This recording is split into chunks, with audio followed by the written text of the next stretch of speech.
Greetings and welcome to Elect Connect, a candidate forum brought to you by the Greater Bloomington Chamber of Commerce. I'm Mary Morgan, the Chamber's Director of Advocacy and Public Policy, and we're joined by James O'Gavin, who's a Democratic Party candidate for Congress in District 9. First, before we get started, I would like to give a shout out to our sponsors for Elect Connect. Without them, this work would not be possible. They include German American Bank, Bunger & Robertson, the City of Bloomington, Hoosier Energy, Smithville, and Indiana University. A big thanks to them. And again, we're speaking with James O'Gavin, who's in the Democratic Party primary for Congress in District 9. Welcome, James. Yes, welcome. Welcome, Chamber. And Mary, thank you. Yeah. Well, first I'd like to begin by having you tell us a little bit about yourself and why you're interested in running for this particular office. Yes.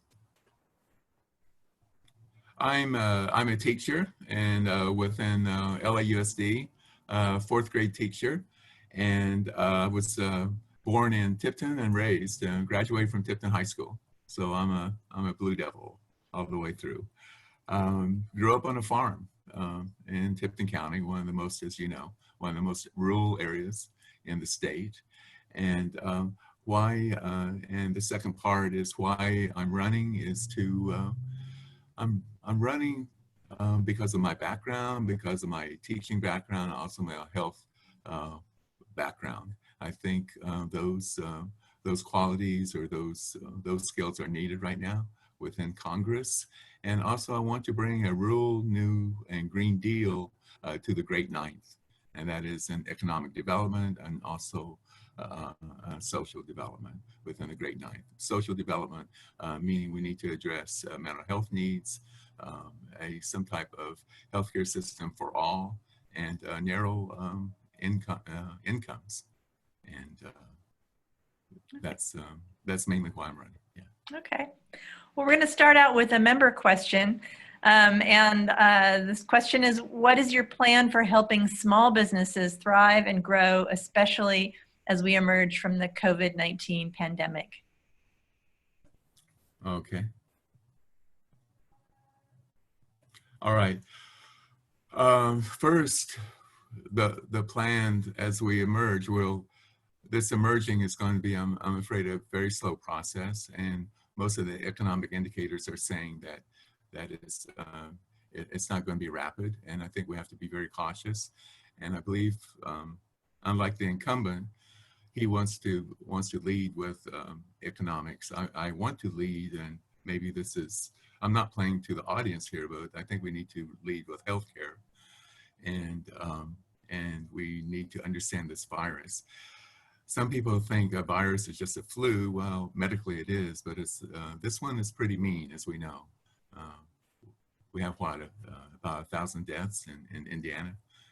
It's leading, compared to the population, it's overrepresented. So we need to address healthcare first, and then we'll address businesses.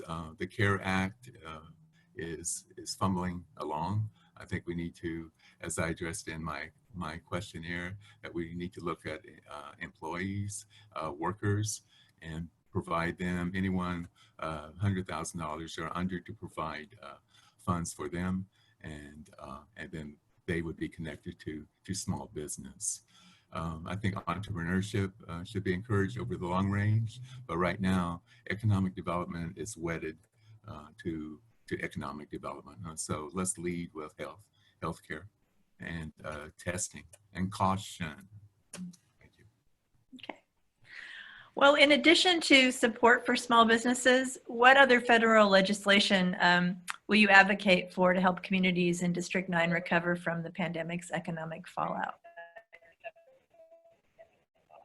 Well, I think we need to go with a single payer healthcare plan, or some type of health plan for everyone. We need a more consistent social programs within the rural areas, and we just need to talk more loudly and think out loud about all the problems. If you look at the matrix within the ninth, They don't, poverty levels, income inequality, um, um, new entrepreneurships, partnerships, regional economic partnerships are not strong. So I would be a facilitator toward economic development, and ideas would lead funds. So in other words, we need ideas to address a lot of areas within the Great Nine.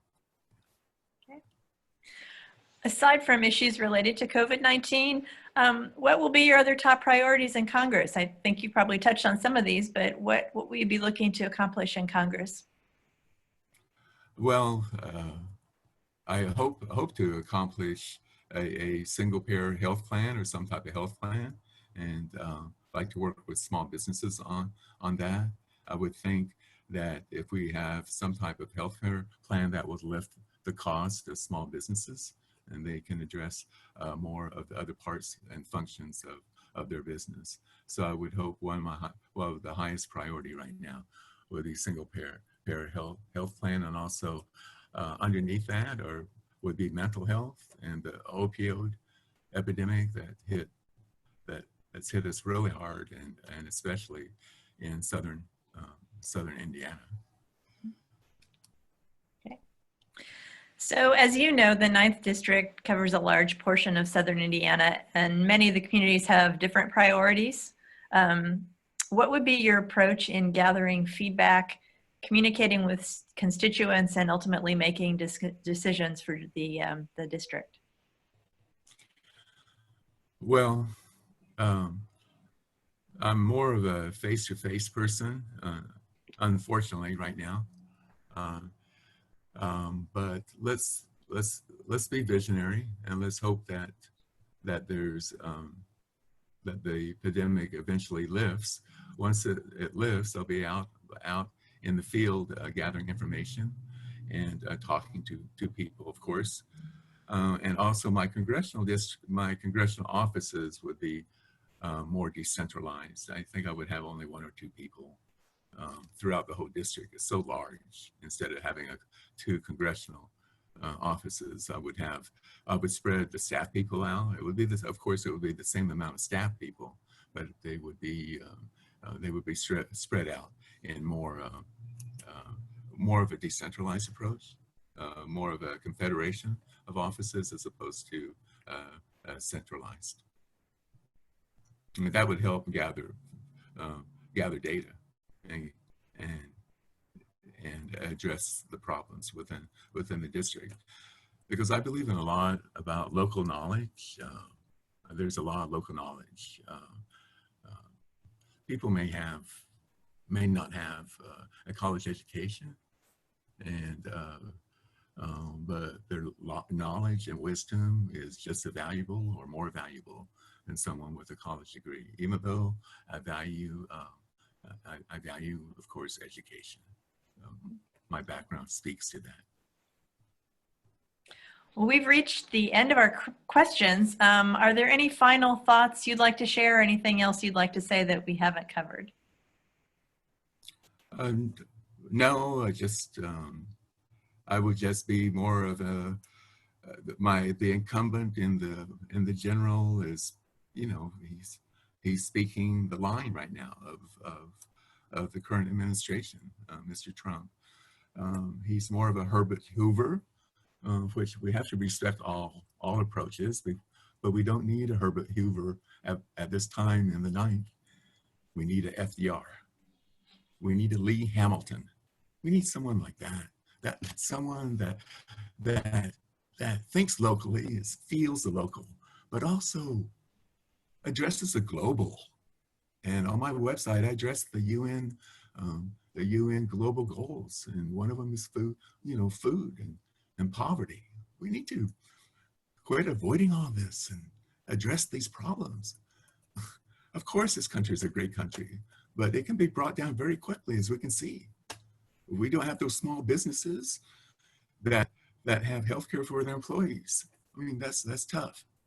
That's tough, and that's a lot of money within the small business that they could address it if they knew, and if employees knew that their health care was addressed. I mean, that would be a relief for the small business person. And also you would have individuals starting small businesses. I think they would be more entrepreneurial.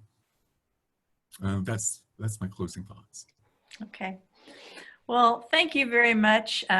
Again, we have been speaking with James O'Gavin.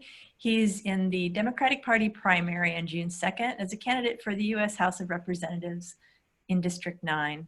One final shout out to our Elect Connect sponsors. We're really grateful for their support. German American Bank, Bunger and Robertson, the City of Bloomington, Hoosier Energy, Indiana University, and Smithville. And finally, a reminder to vote on June 2nd in the primary election. This year, all voters in the primary are eligible to vote by mail. If you're a registered voter, please do that. We would encourage you to do that. You can get more information on how to do that at monroecountyvoters.us and on the Chamber's website, chamberbloomington.org/2020-primary-election. Thanks for joining us.